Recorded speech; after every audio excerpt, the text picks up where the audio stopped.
Récemment, je me baladais sur internet quand j'ai aperçu que Netflix annonçait une troisième partie à la série de La Casa de Papel, prévue pour 2019.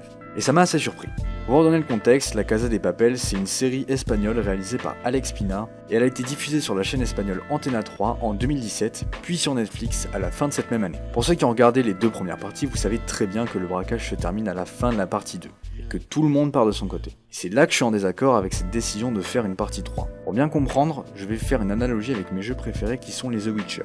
The Witcher est une trilogie jeux vidéo ludique adaptée des romans fantastiques du romancier polonais Andrzej Sapkowski.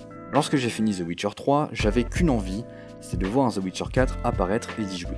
Mais après m'être renseigné sur l'intention des développeurs, j'ai découvert que ces jeux avaient été conçus pour faire partie d'une trilogie. Et c'est à ce moment que j'ai complètement arrêté de vouloir un The Witcher 4. Pour la simple et bonne raison qu'il n'aurait pas eu sa place dans la licence et qu'il dégraderait les bons souvenirs que j'ai des 3 premiers jeux. Et bien c'est la même chose avec La Casa de Papel. Bien que ce soit pas ma série préférée, je l'ai énormément appréciée. Mais maintenant que le braquage est fini, il n'y a aucune raison de sortir une troisième partie. Le problème principal serait le sujet de cette fameuse troisième partie.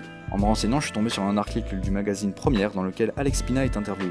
J'ai notamment retenu une question, ou plutôt une partie de la réponse qu'il a donnée. Je cite, « Il y aura un autre braquage, mais ce sera pour des raisons plus symboliques. » Outre la raison symbolique de ce potentiel braquage, il y a un problème de crédibilité. Le braquage de la partie 1 et 2 était spectaculaire et on peut clairement le qualifier de crime du siècle si on met de côté les accros durant le plan.